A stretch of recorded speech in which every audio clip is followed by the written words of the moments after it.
retailers just continue to look for the products that are going to compensate for the losses in some of the bigger brands that they've carried. But the problem is they're just not there. There's lots of little small brands that are doing great things, but the volume isn't there. So I do think we'll continue to see the market there contract. The thing that's important is that, the innovation on the fashion and the function, even though it's tough out there, cannot stop, because otherwise then we have nowhere to go. Then it's just going to get worse. Hi, and welcome to Handbag Designer 101, the podcast with your host, Emily Blumenthal, handbag industry expert and the handbag fairy godmother. Each week, we uncover the stories behind the handbags we love, from the iconic brands and top designers to the creativity, craftsmanship, and culture that define the handbag world.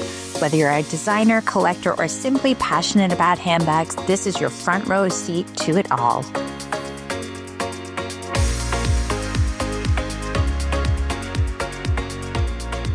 Welcome back, Beth Goldstein, Executive Director of Footwear and Accessories of Circana. Welcome back to Handbag Designer 101, the podcast. I'm excited to have you back. Thank you. Happy to be back. Good to see you. It's been a while. Yes, it is. But you're one of my most favorite people to talk to, because we could talk about the same topic probably nonstop. And we could just keep going back and forth, back and forth. The State of the Union of handbags. Yes. Yes. So I think it's been a year since we've had you on. It's summer right now, summer of 2025, not to date this, because obviously this episode will be good at any time to listen to. But people have been coming to me more recently about this construct of an it bag and whether or not it still exists. And is it possible for a new brand to become an it bag? Or is it really a brand who kind of has paid their dues, has been in business 5 to 7 years, has figured out trends, has a loyal audience, and then just comes up with a silhouette that start grabbing people's attention and then officially can have some impact on trends? What are your thoughts on this, Beth Goldstein? No pressure.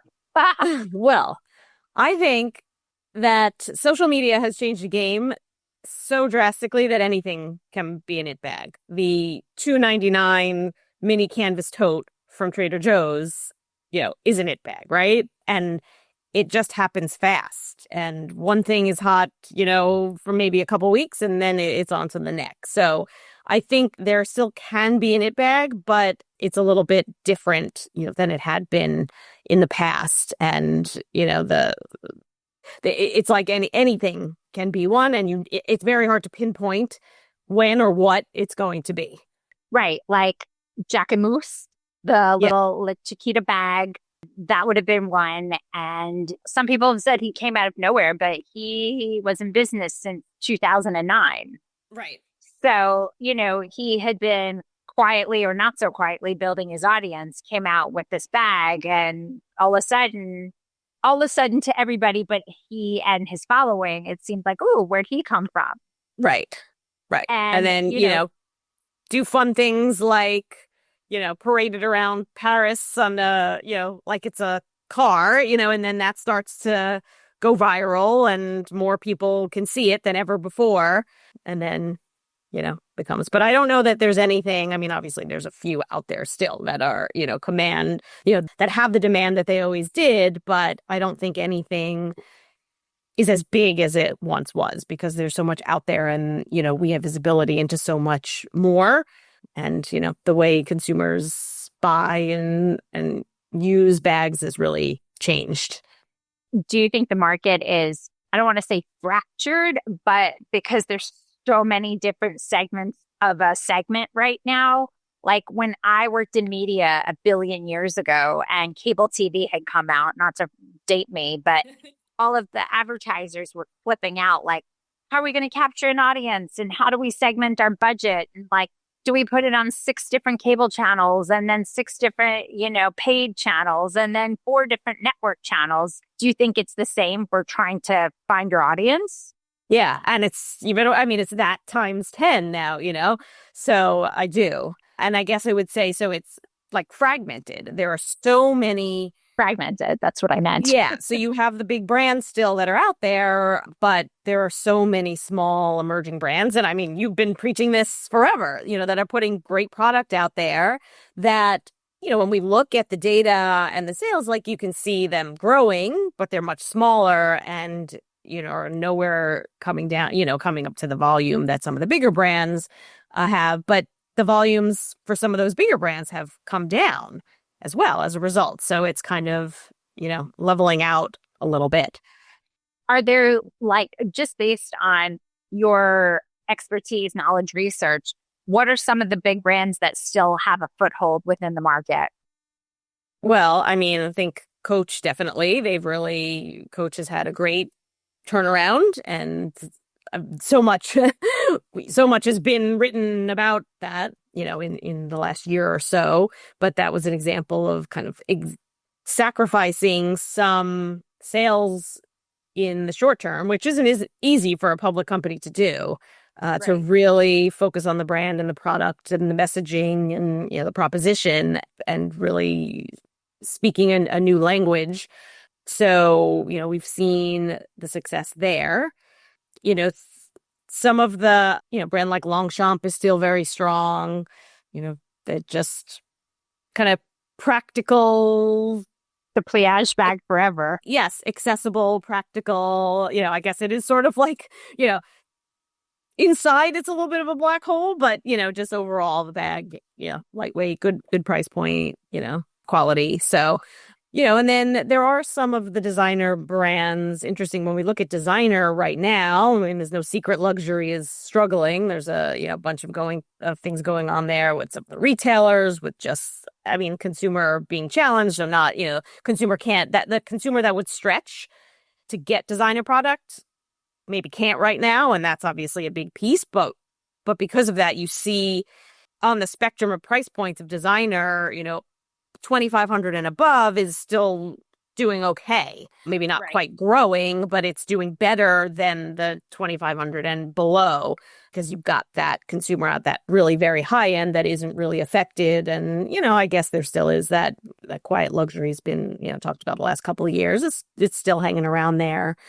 But also, I just think the value proposition there, consumers, just the priorities are different, not necessarily willing to spend that money on something like that. Maybe seen as less of a status item as it, once was in the past. So, I mean, I just think not that there isn't still great product or really high in demand brands and products. It's just that it's changed a bit.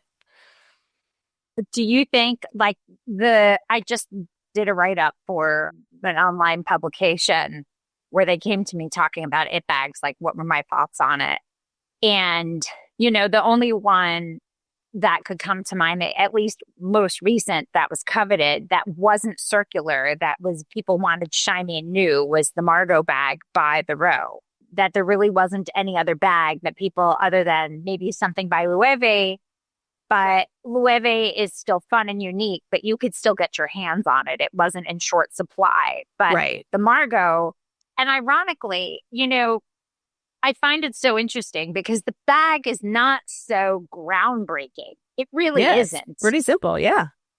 But the Row has status. The Row has been around. The Row is started by people that, the Olsen twins, who've always had a lot of respect, at least fashion-wise. Fashion space, yeah. They've had other bags that have been ooh-ahs, but nothing has had its tipping point until the Margot. And I think it came out at the peak of quiet luxury, because I think right now it's kind of anyone's game, because you could have big logos, you could have no logos. Yeah, absolutely. It's kind of like when people talk about denim, low rise, high rise, boot cut. Yeah. Exactly. Yeah, I feel like, you can't really put your finger on one specific item. I think it's more brand and community driven, less so product driven. It's a good point. We're seeing that in footwear too, because everyone's like, oh, low profile, slimming down. But then, and Adidas, and other brands are doing really well with that. But I mean, then you look at New Balance and it's super chunky, and New Balance has been, for the third year in a row, it's the number one, growth brand in footwear. So it really does. The trends can all coexist today. So yeah, it's a good point. Do you think novelty has any kind of foothold today? Do you think people are still excited by the fun, the whimsical, the unique? Yes, it's, the market there is smaller because it's not for everyone, but it does create that emotional connection, which, when you see something that like really speaks to you and is so relevant and it gives you that connection, that's, makes you want to buy. But, bags like that aren't necessarily, for everyone. The little shaggy dog bag from Kate Spade, or, the telephone bag from Betsey Johnson. I mean, they're great and really interesting, and maybe just helps, it's a little bit of a halo effect for the brand too. Those aren't necessarily the biggest volume drivers, but they do help brand buzz and awareness and all that. I want to talk about Labubu. Oh my gosh. Because again, it came out of nowhere, but it didn't. Like, I feel like it's very much, Malcolm Gladwell, who I have very mixed feelings about, but I enjoy what he has to say most of the time. But in his very first famous book with The Tipping Point, he has a case study about hush puppy shoes where, it's circular economy. It was, they were famous to a point, then no one was interested. Then some very cool influencer, like, when they call them early adopter, now we'd call them influencers, right, started finding hush puppy shoes from vintage stores. Lo and behold, it brought a resurgence. Labubu. I mean, charms like this have been around forever. Why do you think this one? Why? Because of it was seen on celebrities, influencers, Prada bags. Like, why do you think this has? And do you think this has had an impact on bag charms as a business? Yeah. And on the bag business, right? Because everybody's focused on getting the charms or the Labubus for their bags and not on getting a new bag. So it's, the price point's accessible. It's exciting because it's hard to get. You're seeing it on social media. It's interesting because people don't seem to care whether they're real or fake in some cases. I mean, maybe some people do, but like the foo-foo. I think they call the exactly the foo-foo. But, it's funny, that story from years ago, the Hush Puppy story, it was very much before all of this social media, yet it's the same thing happening, but it's like amplified. Like the impact is just like exponential. And so it just creates something, people get attached to it. The idea, it kind of sits between a bunch of different industries and trends that are going on. Like in the toy industry, collectibles and nostalgia and all that have been really strong, especially among adults. Like adults have been driving a lot of the business in toys. And a lot of that is because with like Lego and building and, maybe some stress release and, all that kind of stuff. But like these collectibles and just little things that are cute and the videos with adults playing with toys and mini brands and all of that. So it plays into that trend. It plays into fashion with accessorizing and personalization. And it's back to that idea of novelty and, the ability to customize. So, right, it's like interesting because everybody wants one and it's sort of the same thing, but you can get different ones and you can then use them differently and accessorize your bags differently. So it's like you're playing a trend, but you have something that's unique to you. So, I mean, it's certainly blown up. I think it probably has hit its peak and, we'll be moving on to, to the next thing at some point, not to discredit it or anything, but that's just what, was. Strike while the iron's hot. Yeah. Do you have one? No. No. No, I don't, I mean, do you? No. And my daughter wants one, but I'm like, I don't know. I mean, yes, if we found one time, like we could get it, but I'm not like going out. No, it's, do you think as a result of something like this, that the circular market, beyond Poshmark with all those platforms, do you see that now as truly a viable channel of retail? All of that, like from the Real to Poshmark to what are the other two that are Gen Z that like they're obsessed with? Well, there's like in bags, there's Rebag, and then there's ThredUp, right? And yeah. I do think it's a hard one to measure and track and see what's really happening there. But I think that has become definitely another avenue, particularly in the designer space. There's so much out there now, and Depop, there's a lot of inventory there too. So you can almost find anything that you want. And now almost on every most of the department stores, they have some vintage or pre-loved product. I mean, I was poking around on Amazon, like on Prime Day, I was seeing like deals on own designer handbags on Amazon. So it's really everywhere. So I do think that's a little bit of a challenge also for a designer space. I mean, I guess it's good in the long run, for the environment, I suppose. But I don't know that it's had much of that impact yet in terms of cutting down on the amount of things we're producing. But so let's just jump into this because I'm really curious. So it's summer right now in terms of bag trends. Clutches have made a comeback to some degree. Wouldn't you agree? What has you cut out for a sec? Clutches. Oh, clutches. Yeah. So in terms of like other silhouettes, what is doing well? What do you think is on its way out? Just so we can, because I always love to hear these numbers and statistics from you, because I think it always speaks to where we're at socioeconomically and ethnographically in terms of where we're at. If you ever wanted to start a handbag line and didn't know where to start, this is for you. Living proof that independent designers can make it big. Absolutely, Blumenthal is one prime example. If you had dreams of becoming a handbag designer and didn't know where to start, this is for you. If you have a handbag brand and are in need of strategy and direction, this is for you. I'm Emily Blumenthal, handbag fairy godmother and handbag designer expert, and this is Handbag Designer 101, the masterclass. Over the next 10 classes, I will break down everything you need to know how to make, market, and manufacture a handbag. Broken down for you that you'll not only skip steps in that handbag building process, but also save money in that learning curve. For the past 20 years, I've been teaching at the top fashion universities in New York City, created the Handbag Awards, and also the Handbag Designer 101 podcast. I'm going to show you like I have countless brands from sketch to sample to shelf, whether you're just starting out and don't know where to begin, or even if you have a handbag line and just need some strategic direction, the Handbag Designer 101 Masterclass is just for you. So let's get started, and you will be the creator of the next it bag. Join me, Emily Blumenthal, with the Handbag Designer 101 Masterclass.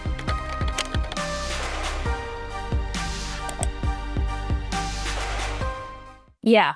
It's really a mix. I mean, that's what's really interesting. I mean, obviously, hands-free is still important. So you've got various things going on there in terms of, like the actual like belt bag or fanny pack is, that's a little less prominent. But, some of the sort of variations, small crossbodies and, sling type of items. So those are still important, their hands-free options, all different kinds of, materials, a lot of that. You still do see the athleisure influence there.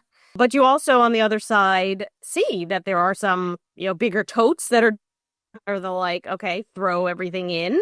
And then also some satchel, which is a little bit, then you have a little bit more tail put together. And there are definitely, a few brands that are doing well there, and some new brands popping up in those spaces, the temporary space. So it's really, it's a mix. And again, it's kind of like that everything can kind of live together and anything kind of works. What are some brands that are new on the sales list that weren't on before?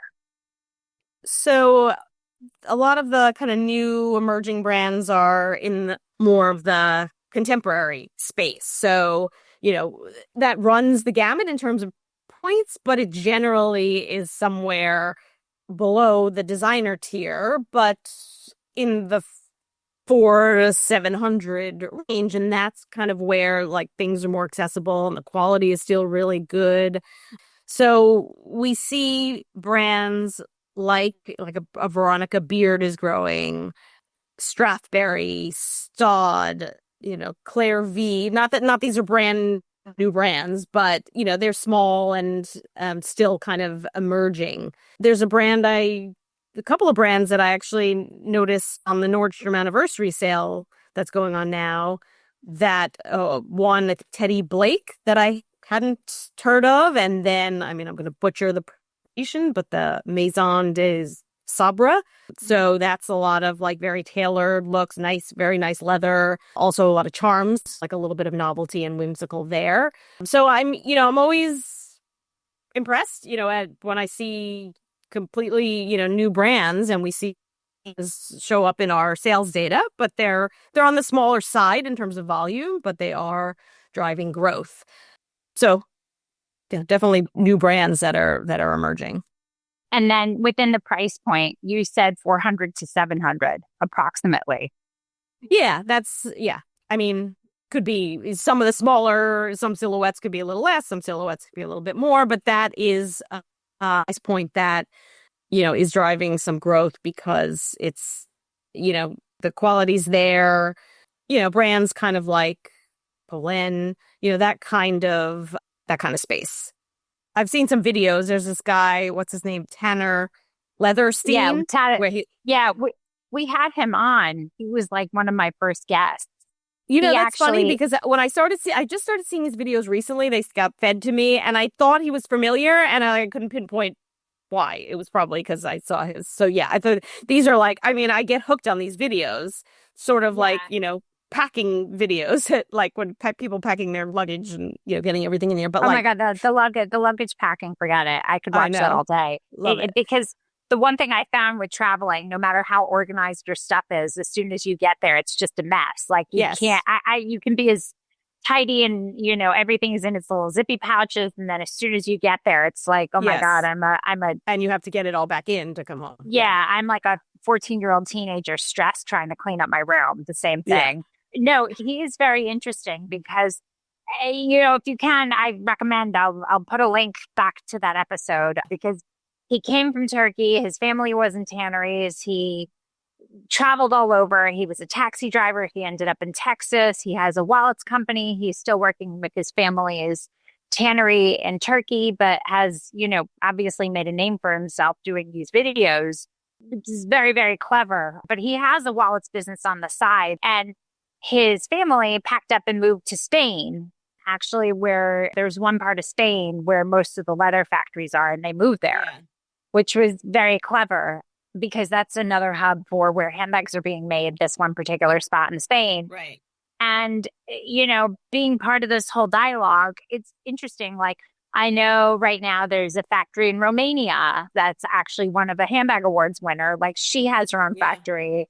And I think a lot of people and I have another Handbag Awards winner who had her own brand, and then she worked for a whole bunch of other brands. Now she is specifically working for representing factories in Mexico, trying to bring them business. So I think a lot of people, specifically with leather, not PU, fake leather, right? Faux leather, whatever, pleather, whatever people call it, PVs, PU, which we would know it to be, but nobody else would. Right. I think there's a lot of opportunities to potentially have your bags made in real leather and made well. And especially with tariffs, I think a lot of people get hung up on having everything done in China. And I think there's a lot of other opportunities that people don't seem to realize if they put in a little extra effort to do some extra digging.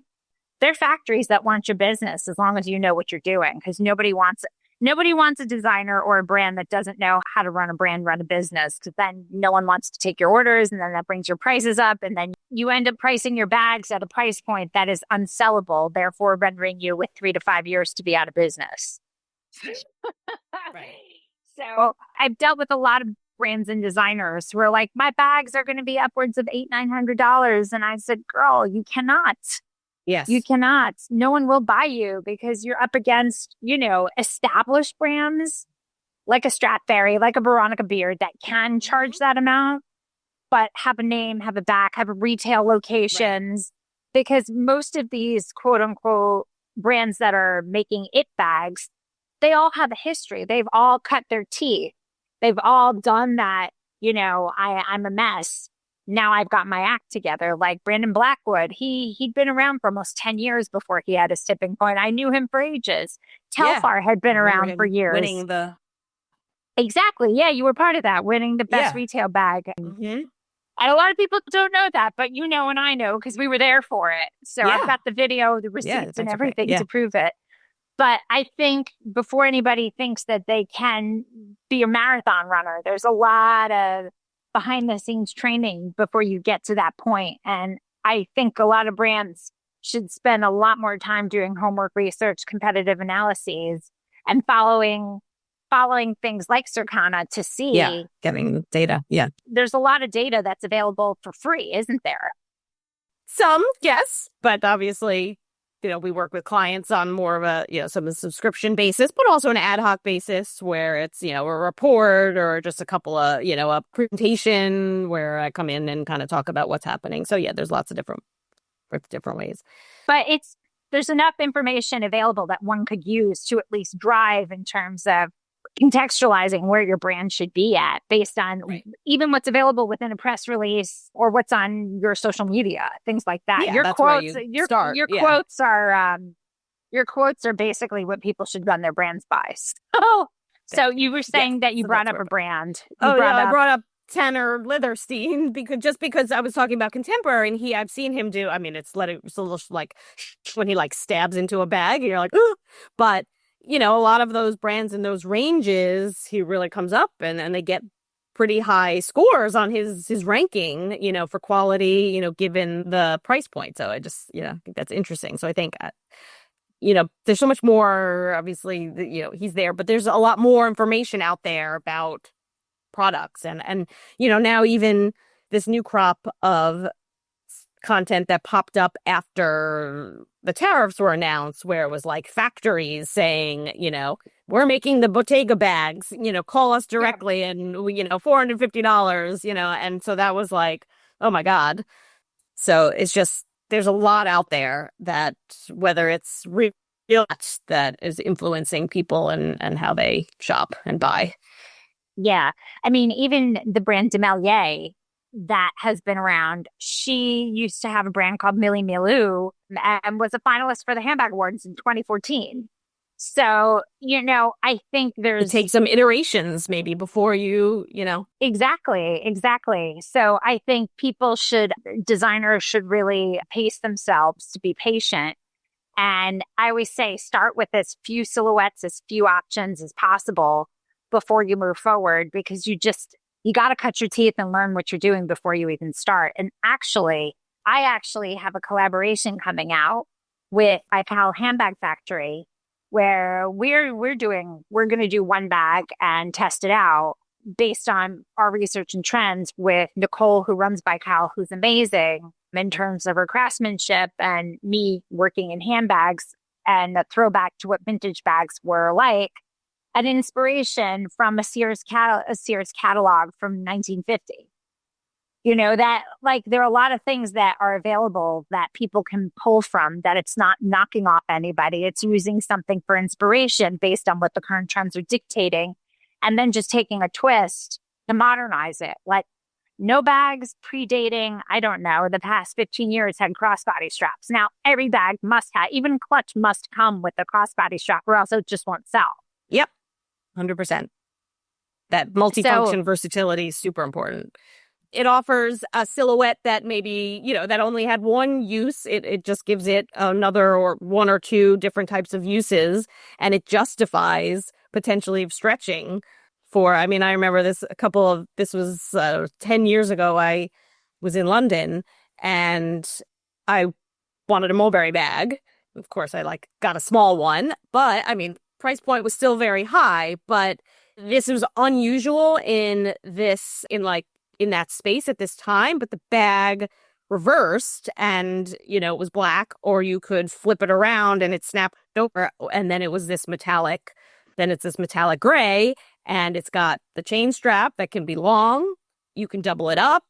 You could take it off. So I was like, oh, this all justifies that price point. And, that was 10 years ago. The bag ago, that keeps on giving. Yeah, exactly. So I was like, of course it's worth this money, husband, Do you think the DIY trends have anything to do with what's going on? Like craft, handmade? Do you think that's impacting sales? Because I don't know how much it could at the level of volume that you cover, but do you see that having an impact? Maybe very small, just that it's another thing that consumers are interested in, but I don't think it's having much of an impact on the overall retail sales. Wow. Do you think there's anything else we can expect to see coming up based on projections of what you're seeing? It's a good question. I mean, the business is soft. When you look at the numbers, we're down, the dollars are down the last couple of years, although on a scale, we track kind of the total market kind of at a high level, any channel or retailer that you might buy from. And then we've got a more granular tracking of like the retail space, which is a lot of where, the department stores, the online retailers, and chain stores, that kind of thing, even in athletic retailers. So overall, at the high level, we actually see that units have been up slightly over the last couple of years, but it's a lot of these lower price point. I mean, Amazon's the biggest growth driver in the last year. Costco was the number 2 growth driver.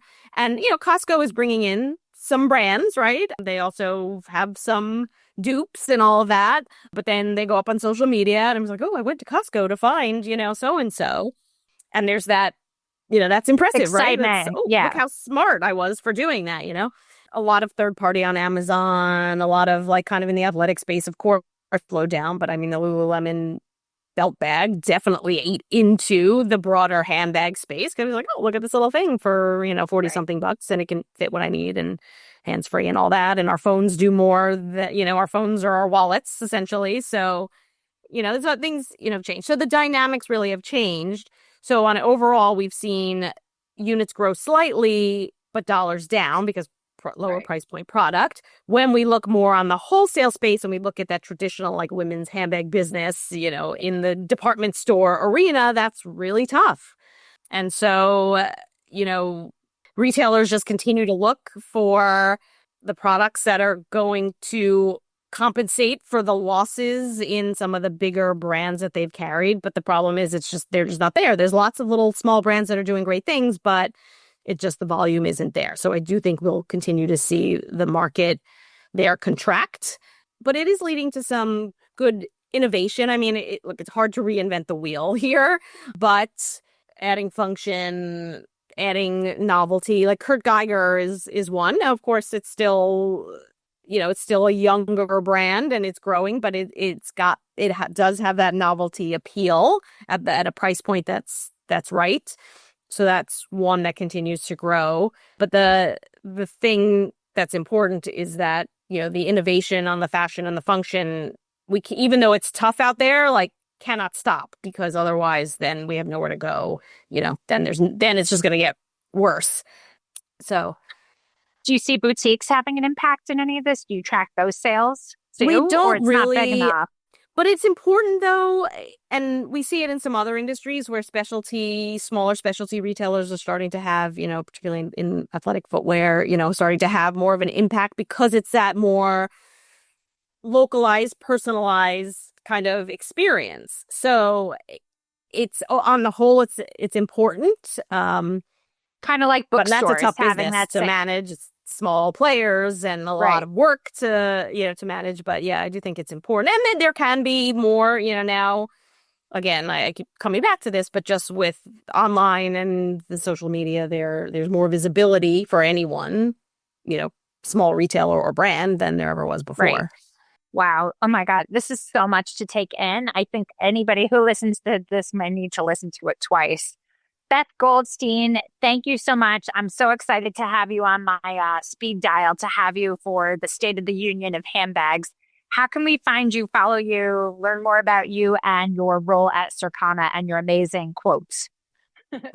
Well, you can definitely just search for me on LinkedIn and I would love to connect. You could always also, our website, Circana.com, and we do have a page for accessories. So you can click on there, see everything that we're doing, or you can shoot me an email, very simple, beth.goldstein@Circana. You can see it behind in my fake office here that I'm sitting in. Beth.goldstein@Circana.com. And that's CIRCANA for those who are not watching this on YouTube. That's right. Thank you. Gonna have you back soon. Thank you so much. Thank you. Thanks for listening. Don't forget to rate and review and follow us on every single platform at Handbag Designer. Thanks so much. See you next time.